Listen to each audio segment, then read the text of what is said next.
de lo que ya habíamos visto hace 2 semanas en la oscilatura, de manera que vayan refrescando los conceptos para que los tengan siempre presentes para que no se olviden y porque, como lo habíamos comentado, el examen quizás sea teórico, entonces siempre es bueno repasar toda la teoría, ¿no? Voy a empezar a compartir mi pantalla. Me van a confirmar si ya se puede ver.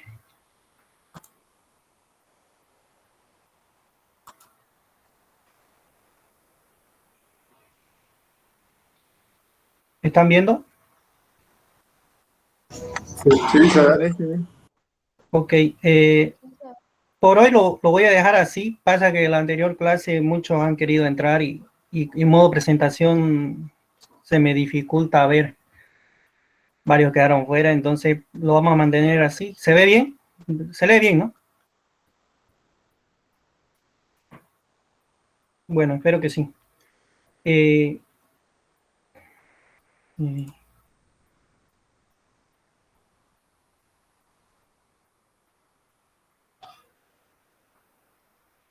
ya.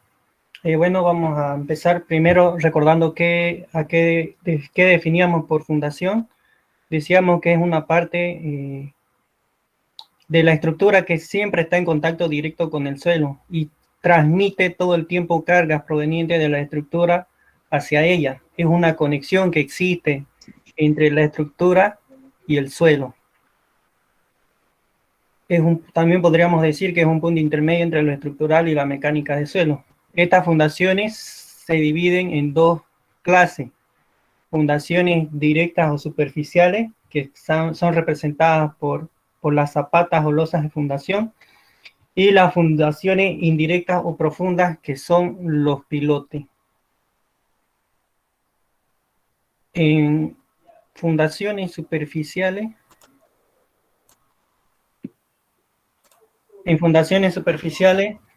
eh, podemos definirlas como que son aquellas que se apoyan debajo de la infraestructura y se caracterizan por las transmisiones de carga a través de presiones distribuidas bajo su base. Debido a que los estratos del suelo a poca profundidad son resistentes, el estrato admisible, o lo que a mí me permite caracterizar como una fundación superficial, es que este estrato no debe ser lo superior a 5 metros. Hasta 5 metros, si yo encuentro la resistencia del suelo con un buen valor, yo puedo automáticamente utilizar una fundación superficial, ya que habíamos dicho de que la resistencia del suelo, el valor de la resistencia del suelo y también el análisis de la carga de la estructura es lo que a mí siempre me va a definir qué tipo de fundación voy a elegir. Y cuando en los estratos superiores encontramos que la resistencia del suelo es buena o es admisible a las cargas que vamos a asentar en esa área, entonces podemos tomar como fundaciones superficiales. Los tipos que tenemos de fundaciones superficiales son la zapata aislada, que esta es la más conocida. Tenemos también zapata corrida, zapata combinada. Tenemos también lo que es muro con zapata corrida y bajo muro.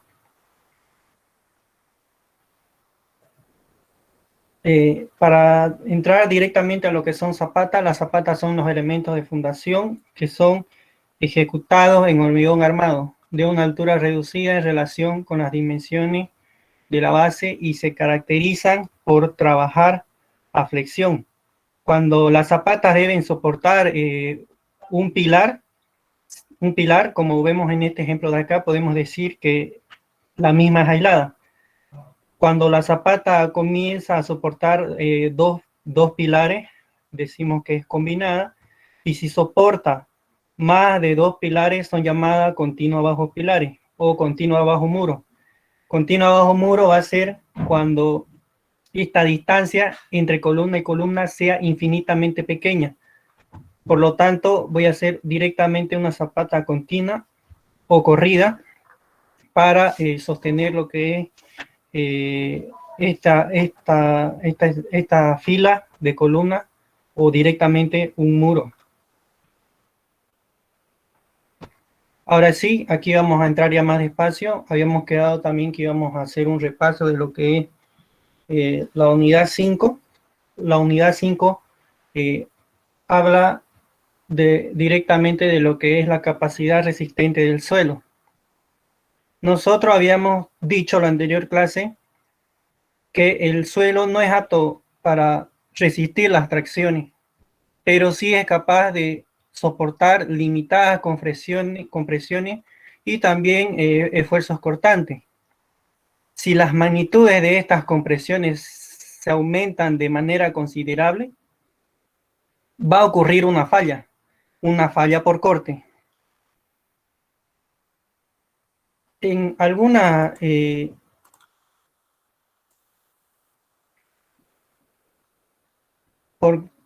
perdón, ahora sí.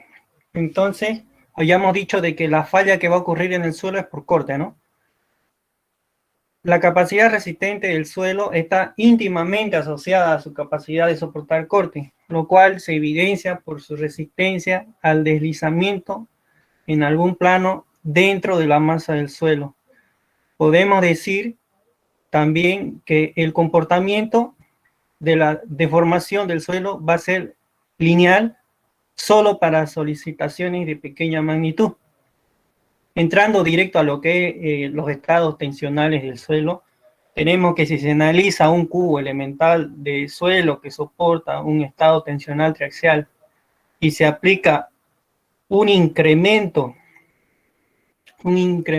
delta sigma y al esfuerzo normal inicial sigma y, se produce un acortamiento delta L en la dirección vertical del elemento.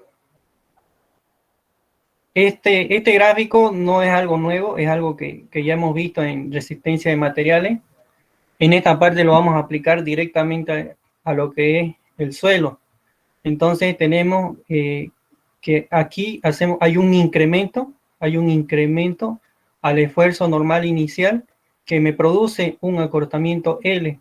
Y esto a su vez me origina también un diagrama de esfuerzo deformaciones, en el cual yo les había dicho que a pequeñas solicitaciones de magnitudes de carga, el suelo tiene un comportamiento lineal, el cual si es superado, obviamente va a empezar a deformarse hasta que va a llegar a un punto en el cual va a colapsar.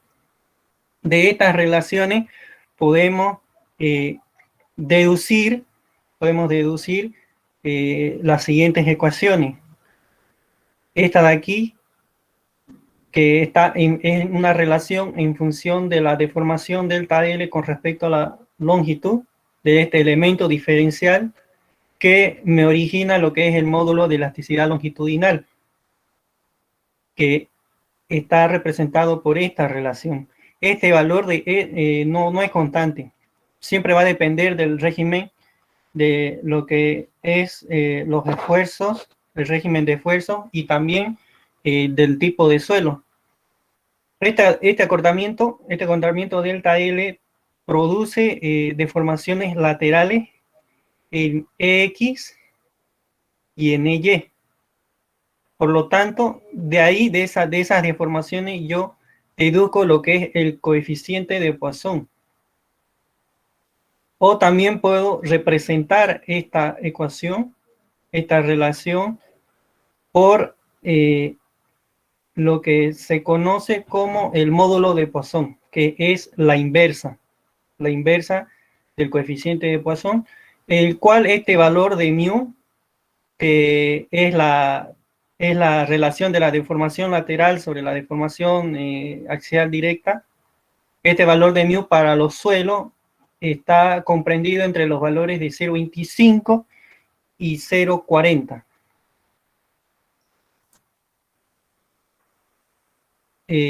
Continuando, podemos ver que al analizar el sólido en forma tridimensional, el estado tensional en un punto cualquiera del sólido queda definido por el conjunto de esfuerzos que actúan en la totalidad de las caras de un elemento diferencial de volumen que rodea ese punto. Cuando nosotros tenemos fuerzas sobre la superficie, obtenemos lo que son los esfuerzos normales y de corte. Los esfuerzos normales van a estar representados por la letra sigma y los esfuerzos cortantes o tangentes por tau. Y estas son, de aquí sacamos, ¿no?, lo que es las ecuaciones cuando tenemos un plano, tenemos una fuerza sigma que es perpendicular al plano y también una fuerza tangencial. Se puede dar el caso de que solamente tengamos lo que son fuerzas principales, también se le denomina esto, a las fuerzas normales, y por lo tanto la denominamos así, un estado de tensión principal. Y del análisis también podemos obtener que cuando obtenemos planos tangenciales y inclinamos el plano, o sea, tenemos planos tangenciales que son inclinados con respecto a este elemento diferencial, también podemos sacar otras ecuaciones. Aquí, como pueden ver, aquí ya está inclinado, y producto de lo que es la tensión normal, obtengo ya valores tangenciales. Y de ahí sale esta fórmula de acá. Esta fórmula ya es conocida, no es una fórmula igual que es nueva. Son fórmulas que son deducidas producto del estado de los estados tensionales de un elemento diferencial. Cuando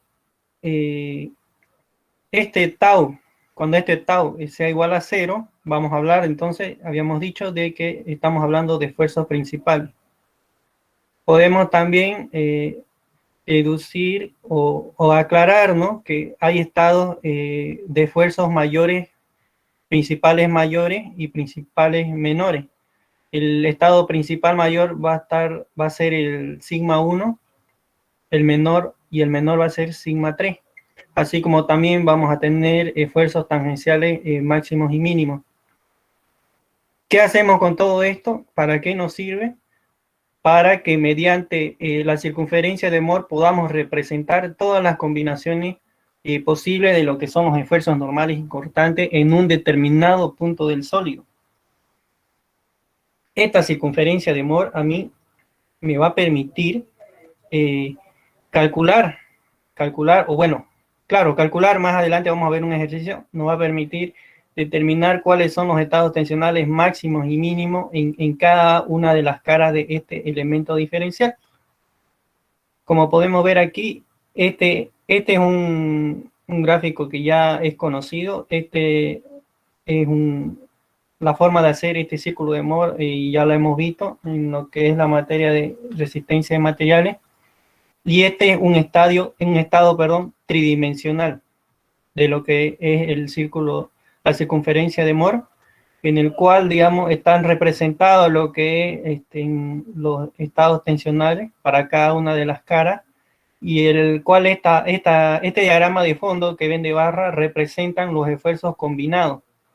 Los esfuerzos combinados son el estado crítico, o sea, más adelante vamos a ver que el suelo, cuando falla, no falla porque uno de estas tensiones es máximo, no falla porque o la tensión normal o la tensión tangencial cortante no falla por una, falla por una combinación de todos estos esfuerzos. Ahí es cuando el suelo me va a fallar. Entonces, ahí tenemos lo que es estos gráficos. En el libro lo explica más a paso. Esto solamente es un resumen así a gran detalle para que veamos, ¿no?, de dónde van a salir los valores más adelante que vamos a ver durante todo lo que es esta materia de fundaciones.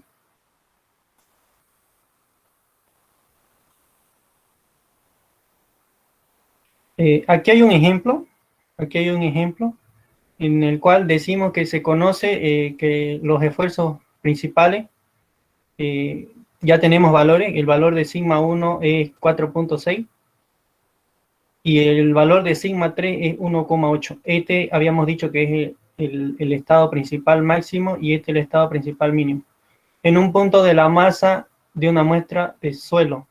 Y se puede hallar el estado tensional, y se pide hallar el estado tensional sigma y tau en un plano que forma 36 grados con el plano principal mayor y que sea normal al plano principal intermedio. Hallar también el tau máximo.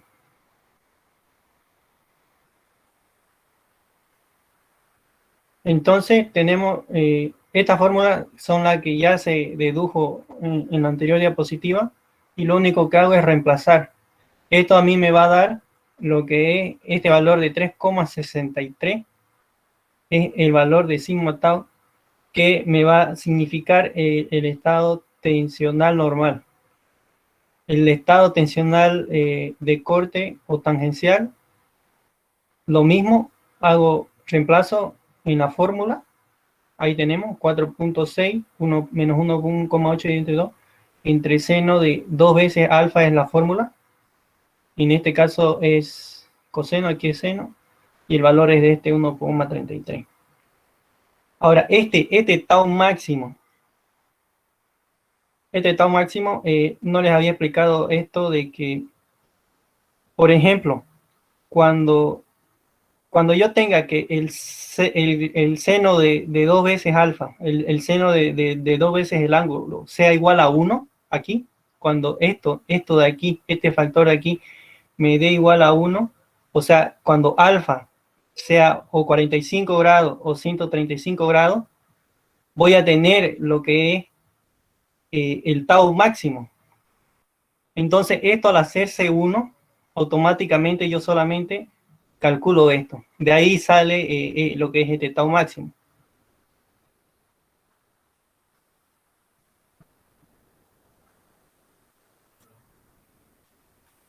Ya, nuevamente, cuando yo tengo de que este valor se me haga 1, o sea, cuando alfa represente lo que es 45 grados o 135 grados, estoy hablando de encontrar el tau máximo, que es el estado tangencial máximo para este problema. De ahí, y por lo tanto, solamente tomo en cuenta esta primera parte de la ecuación y ese es el resultado que tengo, este es el tau máximo. Entonces, a continuación, lo que hago yo es que para trazar la circunferencia de Mohr se debe medir en escala los valores de sigma 1 y sigma 3 en el eje de las abscisas y se hace pasar por esos puntos la circunferencia de radio R. ¿Cómo se calcula R? De esta manera, que es similar, como pueden ver es el mismo valor, ese es el valor del radio para la circunferencia de Mohr. Entonces luego se traza un radio que forme un ángulo de 2 veces alfa, en donde alfa es igual a 36, con el eje de las abscisas en sentido antihorario. Esto de aquí. En sentido antihorario yo marque 2 veces 36 va a ser igual a 72. Ahí yo marco y ahí delimito lo que es tau con respecto a alfa y también lo que es sigma con respecto a alfa. Y estas deben leerse en la misma escala de los esfuerzos iniciales. Este ya es el círculo de Mohr ya graficado. Aquí ya está en escala. Como pueden ver, los valores están acá, ¿no? El valor de sigma 1 que habíamos dicho que era el estado principal mayor, que representa el mayor esfuerzo. Tenemos también el estado principal menor, representado por sigma 3, que está ahí, que es 1,8. Tenemos también lo que es el cortante máximo, ahí está, 1,4, ahí está representado. Entonces, esto igual ya no es algo nuevo, el círculo de Mohr ya lo hemos visto, lo tenemos bien repasado. Entonces, de esa manera yo utilizo este círculo de Mohr a mí me permite también calcular lo que son las resistencias de los suelos. Este es un método gráfico para hallarlo. ¿Ya? Entonces, en el libro hay creo dos ejercicios más. Hay un ejercicio que está en función de los estados tensionales. O el que tenga más curiosidad, entonces puede ver ahí en el libro. Y bueno, entonces de esta manera nosotros hemos calculado y hemos graficado lo que es los estados tensionales máximos de este suelo, ¿no? Porque esto representa el suelo, aquí está. Estos datos son de suelo. Ahora, ¿yo qué hago con esto? Esto a mí me va a ayudar más adelante, para encontrar la verdadera resistencia del suelo. ¿De qué manera? Lo voy a hacer a través de algo que se denomina la envolvente, en el cual yo tengo envolventes para suelos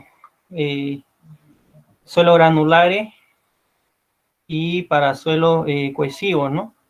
Entonces, y ahí vamos a ver, igual nos vamos a encontrar con lo que es nuevas fórmulas o gráficos que ya hemos visto en lo que es, por ejemplo, suelos 2, en donde ya hemos visto que esta mitad de circunferencia de Mohr me va a representar el suelo y los valores que tiene el suelo con respecto a dos parámetros que son fundamentales para determinar la resistencia, como lo es el ángulo de fricción interna y la cohesión, ¿no?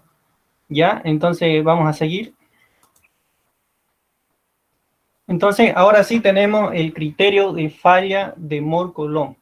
Algo que yo no les había dicho es que Mohr hizo todo esto que estamos viendo aquí, lo hizo, toda su teoría de lo que es resistencia de materiales, todo esto de aquí, él lo hizo en función a las leyes de Coulomb. Por lo tanto, para entrar a lo que es este criterio de falla, tenemos que si se incrementa gradualmente uno de los esfuerzos de compresión en una muestra de suelo, se alcanza un estado tensional crítico que ocasiona la falla del suelo. Mohr demostró que esta falla no se produce por la presencia de esfuerzos normales máximos o de esfuerzos cortantes máximos en forma aislada, lo que les había dicho anteriormente, sino que por una crítica combinación de esfuerzos normales y cortantes actuando simultáneamente. Esta condición de combinación de esfuerzos normales y cortantes actuando al mismo tiempo, eso es lo que a mí me va a producir la falla del suelo, que va a fallar por corte. Entonces, lo que es el estudio bidimensional de esto, de todo esto que acabamos de ver, los valores de sigma y tau se pueden hallar gráficamente, como habíamos dicho, ¿no?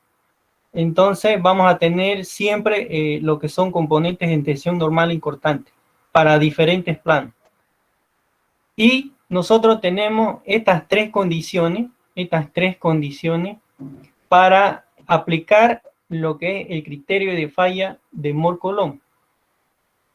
Tenemos que, por ejemplo, para el primer caso, si para un determinado estado de esfuerzos en el suelo de fundación, la respectiva circunferencia de Mohr, esta es la circunferencia de Mohr, está ubicada dentro de la envolvente de falla, entonces decimos que el suelo es estable.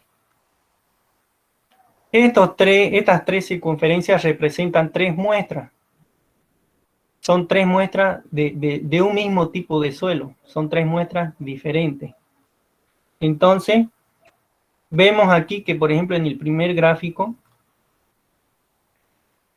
la circunferencia de Mohr no excede la envolvente. ¿Qué es esta envolvente? Simplemente es trazar las tangentes a cada circunferencia que tenemos acá, a cada circunferencia de Mohr. Entonces nosotros decimos que cuando estas circunferencias no exceden lo que es el diagrama de envolvente o el criterio de envolvente de Mohr, Entonces asumimos que este suelo es estable, ¿ya? Ahora tenemos dos tipos. Tenemos este tipo, que es cuando la envolvente nace de acá, y tenemos otro tipo cuando nace desde aquí, cuando no nace desde la intersección de la ordenada y la CIPSA, sino nace ya desde aquí, desde un valor al que denominamos C. ¿Qué es este valor C? Más adelante lo vamos a ver, ¿ya? Pero existen estas dos condiciones para lo que es el criterio de falla. Lo que es para suelo arcilloso, y para lo que es suelo granular o cohesivo, ¿no?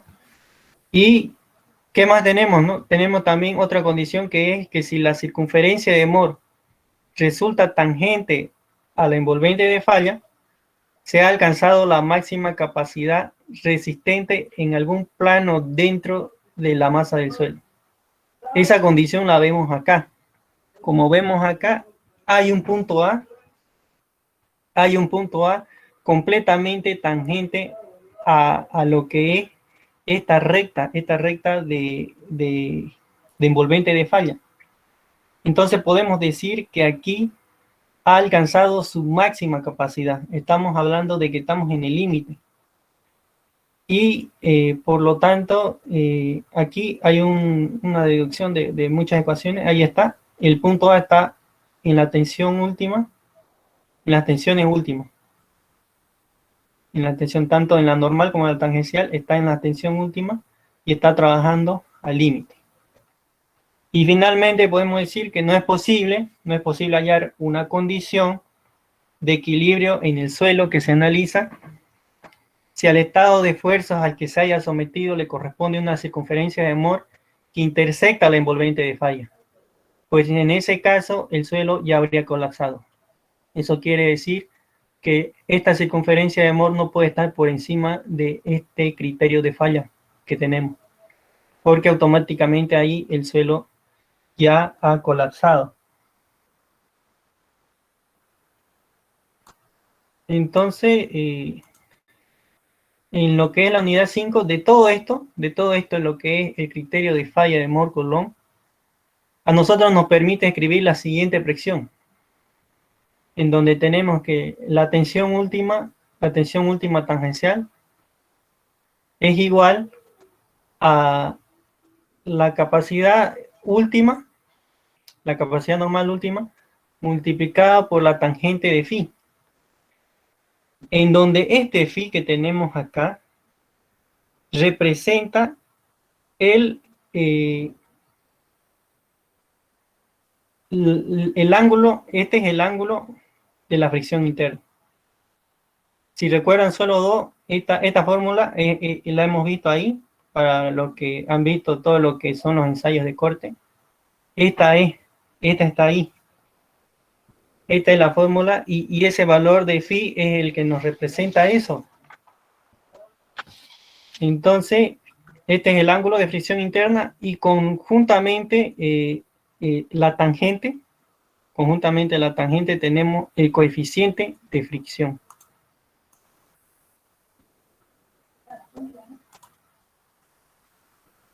¿Ya?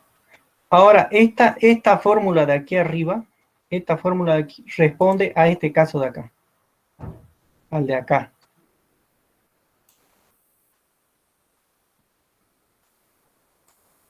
Entonces, esta fórmula de aquí, la primera deducción, corresponde a este caso de aquí. Yo les había dicho que también existe este otro caso, en donde ya hay un valor de C, en donde el diagrama envolvente intersecta la ordenada y no nace desde su origen. Y para representar esta otra condición, viene esta ecuación de acá. Esta es la ecuación en donde tenemos el valor de C más esto que ya teníamos aquí arriba, en donde el valor de C es la ecuación de un suelo arcilloso que también tiene las mismas unidades, ¿no? Kilogramos sobre centímetro cuadrado. De ahí nacen estas dos fórmulas, del criterio de falla de Mohr-Coulomb, que son fórmulas que representan lo que es el valor de la resistencia por corte del suelo. ¿Qué podemos agregar acá? Que por ejemplo, estos valores, el valor de phi y el valor de c, son valores que yo voy a determinar de pruebas de laboratorio o de in situ, pruebas in situ o pruebas en laboratorio, que son pruebas que también ya hemos estudiado más antes.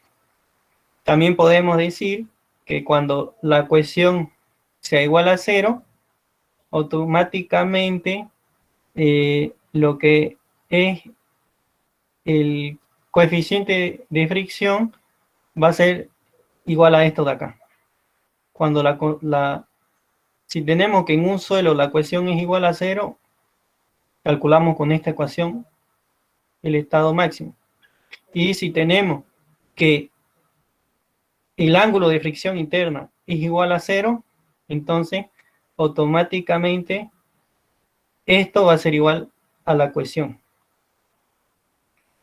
También podemos decir o acotar de que, por ejemplo, cuando se deduce, ¿no?, que en los suelos granulares y los no cohesivos en general, las resistencias al deslizamiento están regidas fundamentalmente por la fuerza por las fuerzas de fricción entre sus partículas. Entonces, si yo entre las partículas del suelo hay una alta, ¿cómo podemos decir? Están bien firmemente unidas, tienen una fricción entre ellas, entre sus partículas, entonces la resistencia al deslizamiento va a ser mayor. Eso es una característica del suelo.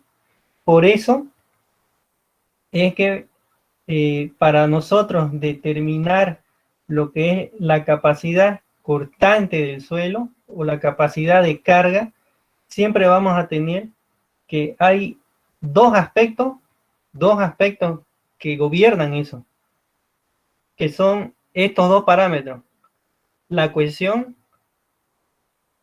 el ángulo de fricción interna y además lo que es el aspecto físico, el tipo de suelo. El tipo de suelo también a mí me puede ayudar a tener una mayor resistencia o una menor resistencia de lo que es al deslizamiento.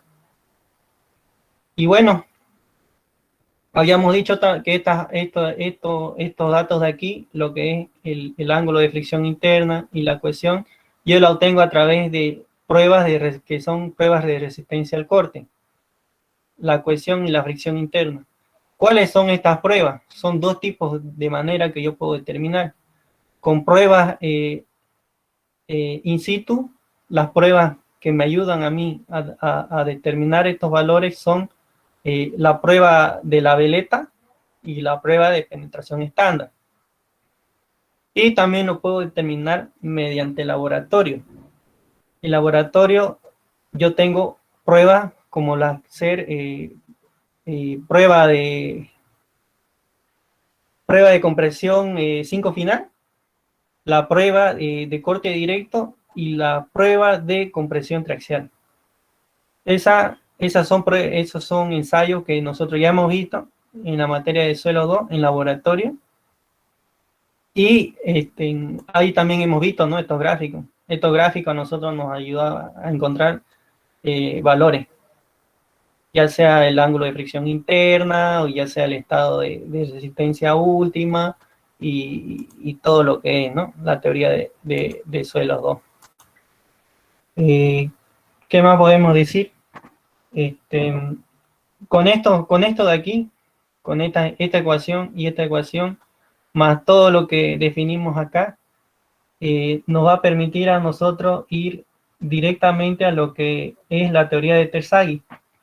Con la teoría de Terzaghi nosotros vamos a calcular lo que es la capacidad portante de un suelo. Y habíamos dicho que existen de dos condiciones, ¿no? Hay un corte local y un corte general, en donde, por ejemplo, la diferencia entre ambas es simplemente la forma de diagrama del suelo. porque ambas me permiten a mí calcular la capacidad portante del suelo, solamente que me son útiles para distintas condiciones. Si bien la fórmula se parece en cuanto a lo numérico, ¿no? Pero lo que me va a diferenciar a mí es el aspecto físico del suelo. Y bueno, lo que es la teoría de Terzaghi, lo vamos a ver en la siguiente clase. ¿Qué han avanzado con el ingeniero esta semana? No pude ver, ni la clase del martes pude ver. ¿Verdad? ¿El martes qué avanzó? No hubo clase. ¿El martes? El martes hubo. Hubo clase el martes. Y hoy día igual. Nos estaba explicando cómo usar el programa. Sí, después dijo que iba a explicar el jueves, el viernes, por lo que había más tiempo. Entonces, ¿alguien aquí pudo entrar a la clase de hoy? Terzaghi estaba enseñando. Ya. Ya, entonces no estamos tan atrasados. Ya, entonces, para el siguiente viernes vamos a entrar igual lo que es directamente a Terzaghi y vamos a hacer ejercicios de esa parte. ¿Ya? ¿Alguna duda de lo que vimos hoy? Esto lo que estábamos viendo ahorita es lo que es la unidad 5. La unidad 5, el ingeniero les había dicho que le tienen una repasada y bueno, han debido, esto que ven acá es solamente un resumen, ¿no? Es un resumen. Le he tratado de resumir lo más que he podido porque la teoría es sumamente extensa. Hay un montón de fórmulas más adicionales a las que están acá. Así que, ¿tienen alguna duda?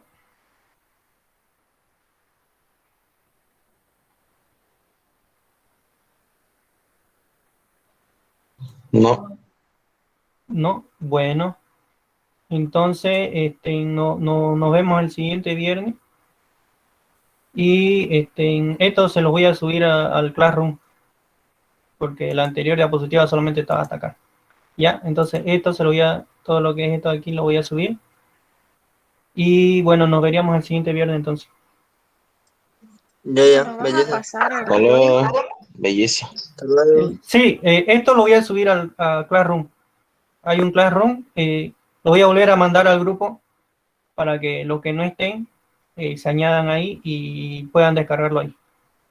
El video de la clase, el compañero Ronald lo transmite y lo sube a una página de Facebook. Yo creo que él, si no lo hace él, lo hago yo. Voy a subir el enlace al grupo para que igual lo puedan ver ahí. Los que han llegado un poco tarde. Y bueno, igual los demás, ¿no? Ok, gracias, auxiliar. Listo. Ya, Entonces, gracias, Chucho. Gracias. nos vemos. Se cuidan. Nos vemos. Chao, chao. Hasta Igualmente, luego. chao, chao.